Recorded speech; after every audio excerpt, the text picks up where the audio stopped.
ഹരി കൃഷ്ണ, ഏവർക്കും എൻ്റെ blue Krishna YouTube ചാനലിലേക്ക് സ്വാഗതം. ഇന്ന് നമ്മൾ ചർച്ച ചെയ്യാൻ പോണ വിഷയം വന്നിട്ട് രാമനും ഇന്നത്തെ നേതാക്കളും. വരൂ നോക്കാം. നമ്മൾ രാമായണം വായിക്കുമ്പോൾ അതൊരു കഥ മാത്രമല്ല, അത് ഒരു ലൈഫ് ഗൈഡ് ആണ്. ശ്രീരാമൻ എന്നത് ഒരു ദൈവം മാത്രമല്ല, ഒരു പെർഫെക്റ്റ് മനുഷ്യന്റെ ഉദാഹരണമാണ്. പക്ഷേ ഒരു ചോദ്യമുണ്ട്, ഇന്നത്തെ ആളുകൾ നേതാക്കളും ഇതിൽ ഒരു ഗുണമെങ്കിലും ഫോളോ ചെയ്യുന്നുണ്ടോ? ശ്രീരാമൻ ശക്തനായിരുന്നെങ്കിലും വിനയമുണ്ടായിരുന്നു. ഇന്ന് പവർ കിട്ടിയാൽ ആറ്റിറ്റ്യൂഡും കൂടും. ശ്രീരാമൻ മറ്റുള്ളവരെ രക്ഷിച്ചവനായിരുന്നു. ഇന്ന് പലരും മറ്റുള്ളവരെ ഡൗൺ ചെയ്യാനാണ് ശ്രമിക്കുന്നത്. ശ്രീരാമൻ ധർമ്മം എന്തു വന്നാലും വിട്ടില്ല. ഇന്ന് കൺവീനിയൻസ് അനുസരിച്ച് റൂൾസും മാറും.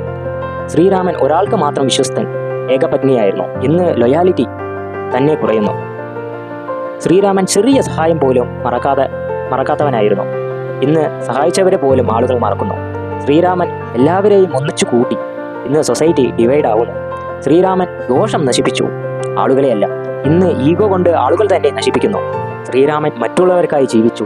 ഇന്ന് ഞാൻ ആദ്യം എന്നാണ്. എന്ത് പ്രശ്നം വന്നാലും ശ്രീരാമൻ കാമായിരുന്നു. ഇന്ന് ചെറിയ ഇഷ്യൂ പോലും ഹാൻഡിൽ ചെയ്യാൻ പറ്റുന്നില്ല. അതുകൊണ്ട് ഒരു ചോദ്യം മാത്രം, നമ്മൾ മുന്നോട്ട് പോവുകയാണോ അല്ലെങ്കിൽ വാല്യൂ നഷ്ടമാക്കുകയാണോ? നമുക്ക് ശ്രീരാമനെ പൂജിക്കുന്നത് മാത്രമല്ല, അവിടുത്തെ പോലെ ജീവിക്കാനും ശ്രമിക്കാം. ശ്രീരാമജയം. ശ്രീരാമ രാമ രാമേതി രമേ രമേ മനോരമേ സഹസ്രനാമ തത്തുല്യം രാമനാമാവരാനനേ. ശ്രീരാമ രാമ രാമേതി രമേ രമേ മനോരമേ സഹസ്രനാമ തത്തുല്യം രാമനാമാവരാനനേ.